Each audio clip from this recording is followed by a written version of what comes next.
Breaking news చూస్తున్నాం. TDP అధినేత చంద్రబాబు ఢిల్లీకి వెళ్లనున్నారు. కేంద్ర హోంమంత్రి అమిత్ షాతో భేటీ కానున్నారు. మరి కాసేపట్లో గన్నవరం విమానాశ్రయం నుంచి ప్రత్యేక విమానంలో బయలుదేరి వెళ్లనున్నారు. ఇవాళ కానీ రేపు కానీ అమిత్ షాతో సమావేశం కానున్నారు. రేపు సాయంత్రం ఢిల్లీ నుంచి చంద్రబాబు తిరుగు ప్రయాణం అవుతారు. ఈ పర్యటనతో టీడీపీ బీజేపీ పొత్తులపై క్లారిటీ వచ్చే ఛాన్స్ ఉంది. అలాగే అమిత్ షాతో భేటీ తర్వాత జనసేన అధినేత పవన్ కళ్యాణ్ తో చంద్రబాబు భేటీ కానున్నట్లు తెలుస్తుంది.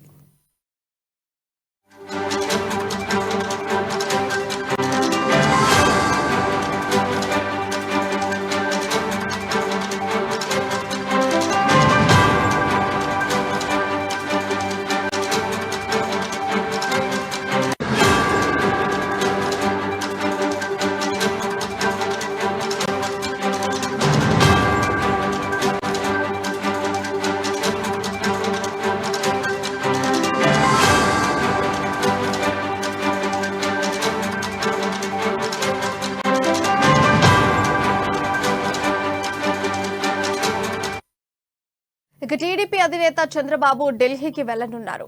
ఇక కేంద్ర హోంమంత్రి అమిత్ షాతో భేటీ కానున్నారు. కాసేపట్లో గన్నవరం విమానాశ్రయం నుంచి ప్రత్యేక విమానంలో బయలుదేరి వెళ్లనున్నారు. ఇక ఈ అంశానికి సంబంధించిన సమాచారం మా ఇన్పుట్ ఎడిటర్ శ్రీనివాస్ అందిస్తారు. శ్రీనివాస్, చెప్పండి.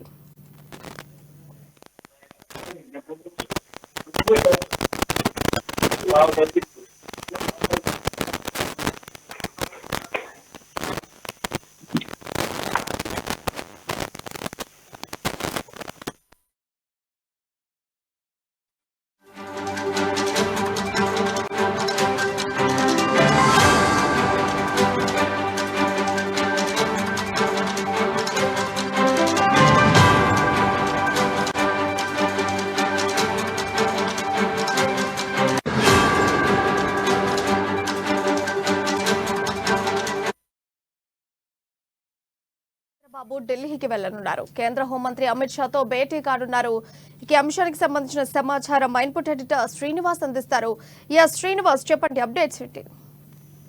రైట్. ఏదైతే ఏపీ రాజకీయాలు ఇప్పుడు చూసుకుంటే కనుక హాట్ గా ఉన్నాయని చెప్పొచ్చు. ఎందుకంటే ఎన్నికల సమయం దగ్గర పడుతున్న వేళ పార్టీలో మొత్తం పార్టీలన్నీ కూడా రాజకీయ సమీకరణ మీద దృష్టి సారించారు.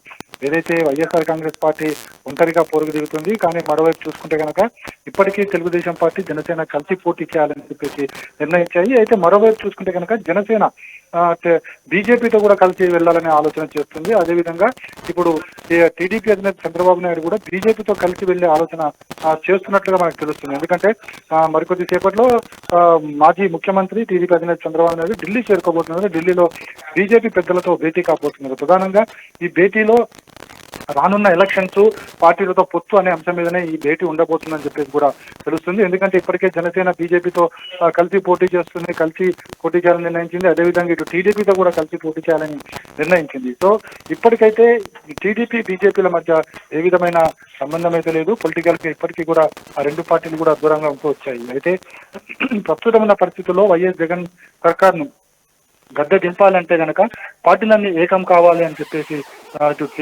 టీడీపీ భావిస్తుంది, జనసేన భావిస్తుంది, అదేవిధంగా బీజేపీ కూడా అదే స్థాయిలో భావిస్తుంది. కాబట్టి ఇప్పుడు కలిసి పోటీ చేయడం వల్ల జగన్మోహన్ రెడ్డిని అధికారం నుంచి తప్పించవచ్చు అని చెప్పేసి భావిస్తుంది. సో ఈ నేపథ్యంలోనే ఈ పొత్తులకు సంబంధించి చంద్రబాబు నాయుడు కేంద్ర మంత్రి, అదేవిధంగా ఏదైతే బీజేపీలో కీలక నేతగా భావిస్తున్న అమిత్ షాతోని భేటీ కాబోతున్నారు. అమిత్ షా భేటీ తర్వాత అక్కడికి వచ్చి జరిగే పరిణామాలను బట్టి నెక్స్ట్ స్టెప్ ఉండబోతుందని చెప్పేసి తెలుస్తుంది. కానీ ఇక్కడ బీజేపీ ఏ విధంగా రిసీవ్ చేసుకుంటుందో చూడాలి. అయితే ప్రస్తుతం ఉన్న పరిస్థితుల్లో మాత్రం బీజేపీ తెలుగుదేశం పార్టీకి ఇప్పటికీ కూడా సమాన దూరం పాటిస్తుంది.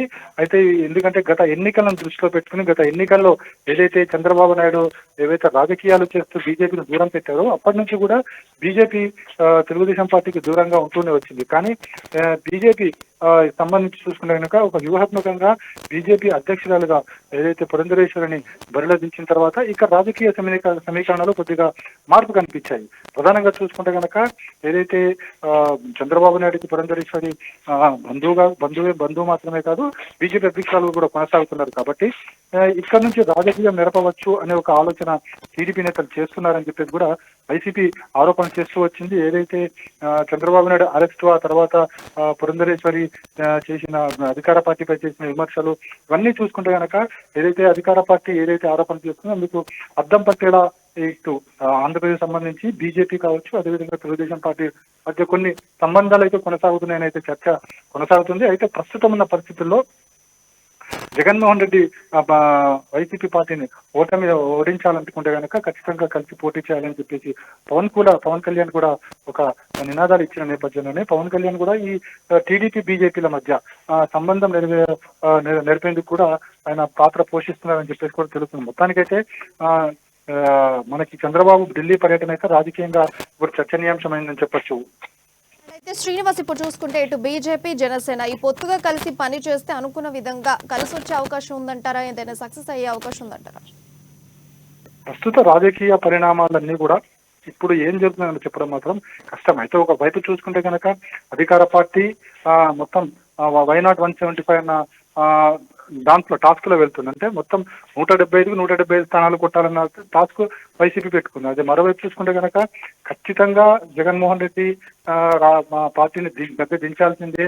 జగన్మోహన్ రెడ్డికి క్షేత్రస్థాయిలో పూర్తి వ్యతిరేకత ఉంది అని చెప్పేసి అటు జనసేన టీడీపీ నేతలు ఆరోపిస్తున్నారు. వాళ్ళు చేస్తున్న పాదయాత్రలు కావచ్చు, బస్సు యాత్రలు కావచ్చు, అదేవిధంగా సమావేశాల్లో కావచ్చు పదే వాళ్ళు చెప్తున్న మాటలు అనమాట. అయితే మొత్తానికి చూసుకుంటే కనుక ఇక్కడ ఓటమి అనేది లేదా గెలుపు అనేది జస్ట్ తటస్థులు ఎవరైతే ఉంటారో వాటి మీదనే డిపెండ్ అయి ఉంటారు. కాబట్టి ఇప్పుడు రెండు పార్టీలు కూడా తటస్థులను ఆకర్షించే పనిలోనే ఉన్నారని చెప్పొచ్చు. అందుకోసమే పదే జగన్మోహన్ రెడ్డి ప్రభుత్వము నాకు 175 వస్తాయని వాళ్ళు చెప్తున్నారు.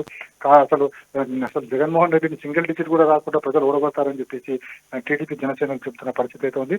వాస్తవానికి మరికొద్ది రోజులు పోతే కానీ అక్కడ ఏపీ రాజకీయాలకు సంబంధించి మరింత వేడెక్కే వాతావరణం అయితే కనిపిస్తుంది. ప్రియ శ్రీనివాస్, థ్యాంక్ యూ.